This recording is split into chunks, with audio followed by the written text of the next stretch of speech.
How do we make these intros? I have no clue. It's been a while. It's been a while. Ladies and gentlemen, this is bringing back the Unisport Q&A. It's episode, I think, 30-something, but the basic idea is that you ask the questions and we have the answers, and we're gonna jump straight into football! It's been a while. I'm rusty. Yeah. And guys and girls, you might be wondering, Phil is here. Why is Jolter not here? Well, Jolter's doing a lot of other stuff at the moment. Will he come back one day? Maybe, hopefully, let's see. But Phil, we're gonna have fun, so take it away with the first question. All right, so Inya Chung asks, whenever I get the ball during a match, I feel like I'm kind of rushing, like I don't have time, and it always leads to poor results. I think it's because I get too nervous of giving the ball away. Any tips for nervous footballers? We actually made a video about that called How to Play Without Fear, and it's a pretty good video. And to sum it up, basically, in there we say that it's a lot about feeling, obviously, confident, but feeling familiar. So you need to be calm in what you do. If you just approach it in the sense that it's a game, it's supposed to be fun, you know, that's at least taking some of the pressure off already. And then, if you're out there, do the simple things, get small wins. So if you've tried a few things, you've screwed up, okay, go for the easy wins. Set a goal, get 5 passes on target after that. Build up your confidence a little bit. And then when you feel good, you can start trying some audacious stuff. And then just remember that you fail because you've had the courage to try. Do the things you do in training. Take it as a training. Just have fun. I have nothing to add to that. You should become a motivational speaker. We'll leave it at that. Inya Chung, you got your answer. Right. I have one from You Don't Know Me, and you're probably right. Tips for analyzing football matches means what should be the key focus of players while analyzing matches. Now, Phil, if you were to sit down at home and watch a football match, look at certain players, like we sometimes suggest that you do, what are you looking for? Well, first of all, I want to, find someone that I can relate to. Right. I need to find a player that is actually my position, so usually a winger or a striker. Look at the movements that they're doing without the ball, because those are usually the most crucial ones, especially as a striker, like running back and forth on the offside line, trying to find spaces both for yourself but also for your teammates, try to find those gaps between the defenders and stuff like that. So in my case, that's probably what I'm looking for. I would agree. Basically, take it and apply it to your own game. If your playing style is more like, I want to say, Kun Agüero, don't analyze Harry Kane. Yeah, exactly. I mean, you can learn some things from Harry Kane, absolutely, but it also depends on what you want to model your game on. Nasser Safai asks, what does an attacker need to become more successful? And what aspects do we need to improve more on? Wow, okay, that's deep. A successful attacker, I think, depends on, what is the team goal? So do you want your wingers to be inverted wingers who can go in, be a goal threat? Do you want them to put crosses in the box, get a lot of assists that way? But I would say that you need to be a threat in or around the box. I don't score a lot of goals, but at least I can give them the impression that when I get the ball, stuff is happening. I usually do that by making a lot of noise when I'm not in possession, just to make people aware of the fact that, hey, I'm here. How do you become a good striker or good attacker? Go in, watch our videos, tutorial videos on drills you can do, analyzing strikers, all that stuff. Should we go on to the next one? Or let's go on to the next one. Okay. Yeah. I totally forgot how this works. When it comes to football, we have one that's called, what do you think of the Super League? Is there even someone out there who doesn't hate it, being a football fan? Well, is this even going to be a discussion? No, this is not a discussion at all. I'm sitting here though with this shirt, but as a football fan, absolutely not. While everyone's been raving about the Super League, the Champions League, the new format, has basically kind of just snuck in through the back door. Here, there are talks about teams automatically qualifying based on previous European merit. So, let's say that Leicester, they finish 6th and Liverpool finish 7th, right? Liverpool will qualify. because of European merit. I mean, I don't think that's the way it is. Well, let's hope not. But you just have to wonder, like, have we been blindsided a little bit by the Super League and not really realized that, hey, the Champions League is actually kind of becoming a little bit of what the Super League was supposed to be? Maybe just like a distraction from the bigger picture. That is a conspiracy theory and a half. But I would love to see Nottingham Forest in the Champions League. Wow, okay. Because of previous merits. That's true. I'm very happy that the Super League didn't happen, or is just gonna die, really. But the cynic in me says also that it's probably just the first of many attempts to break out and maximize profits for the big clubs. I don't know. Anyways, I think that was everything we have for football. So we move on to real talk. Yep. Now I have one here from Gaming Patty. Why don't you have a lot of goalkeeping related videos on the channel? And there's a very simple answer to that question. Have you seen how tall we are? Well, I used to be a goalkeeper until I was like, what, 12, 13? Maybe even a bit older, and I just, the goal outgrew me.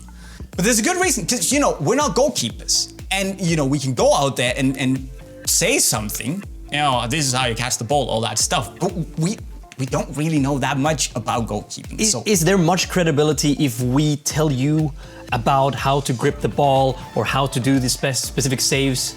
Sure. No, I mean, you're a freestyler, I'm a winger. It doesn't make much sense. So just to talk only about the stuff that we know about, that's the reason we don't do that much goalkeeper content, I guess. But we should. Yeah. Salvatore Scaletta. Ooh, love that name. Asks, who was your idol growing up?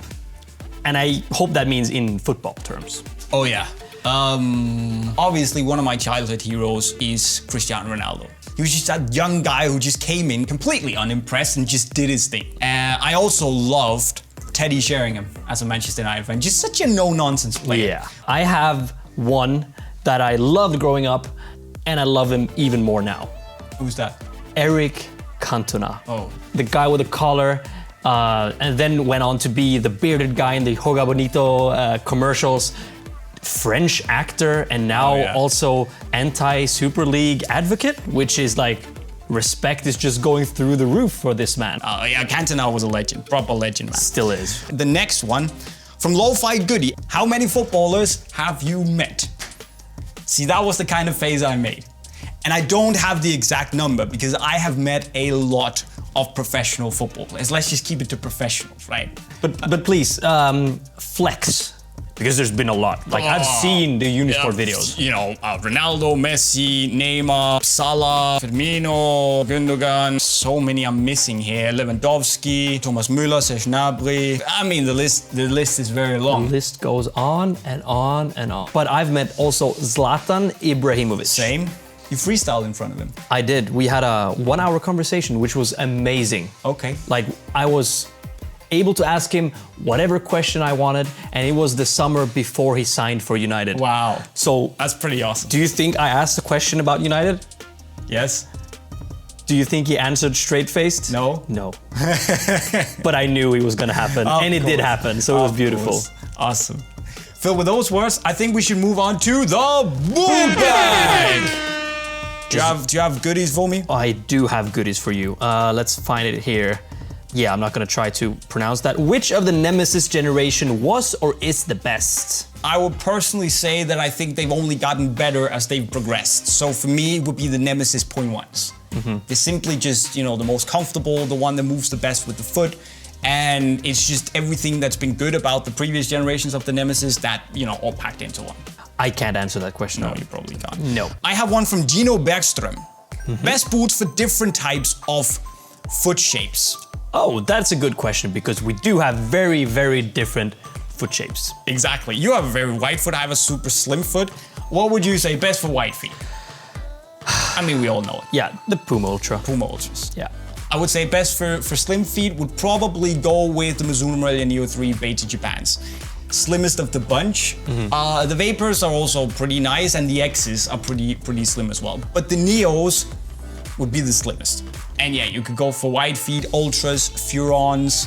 The Rebulas. Legends, basically there's quite a lot. The futures are also decent for wide feet. All right, I have one that is probably gonna rattle your fancy here. From Matej Sokol. What is the best takedown in the market right now? Ooh, that's a pretty good question. What is a takedown? What do we like? The point ones from Adi and Puma, they're not. I wouldn't consider them a takedown. I'm probably gonna go with the Mizuno Elite boots, the ones that are made in Indonesia. Obviously, the Chembo Legend 8 Pro and the Vapor 14 Pros. And I think the Adidas Copper Point 2s, the Copper Sense Point 2s, are actually also like surprisingly good. So those are probably, you know, X Point 2s are also fine. That's probably what I would be looking at. Peter Steinbeck, what's the best new boot in 2021? And I can see that you have already prepared for this because you have the answer right here. Oh, well, this is just some of the new boots in 2021. Where's that? Oh, right. Shouldn't forget this one, actually. Copa Sense is very, very nice new boot. Obviously, the Mercs, super nice. Furon 6 Pluses, new Pred Freaks, new Mercs, and the Future Set. Yeah.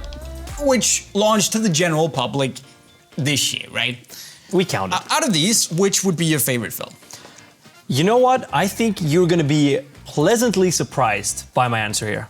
Okay. Because I really like the Vapors. Right. And usually I'm like, Vapors are not gonna fit me because of my extremely wide feet. But this version of the Vapor, which I totally forgot which one it is. 14. It's 14. It's 14. Yeah, I don't know the names. It's surprisingly forgiving for wide feet. It is. And it fits me, and I'm surprised. Oh, look, I think it's a little bit difficult to choose between all, because honestly, all of these are good, and you could slap any of these on me during a match and I would be pretty happy. But with that said, I would probably rate them and say, new Mercs, Vapor first, the Freak Point 1 lows, then actually the Futures. And then the Furon and the Copas. You can't go wrong with any of these, So honestly. there you go.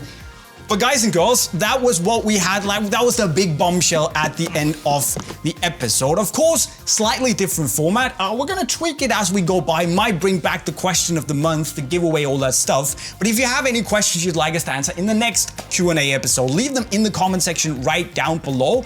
And basically, just make sure to stay tuned for all the wicked stuff happening on the channel, where you should, of course, make sure you've subscribed with the notifications on. You can go and buy all the latest boots via the link to unisportstore.com right over there. And then, of course, go watch How to Improve as a Footballer in the playlist in the bottom of your screen. And with those words, we'll be signing off. Cheerio.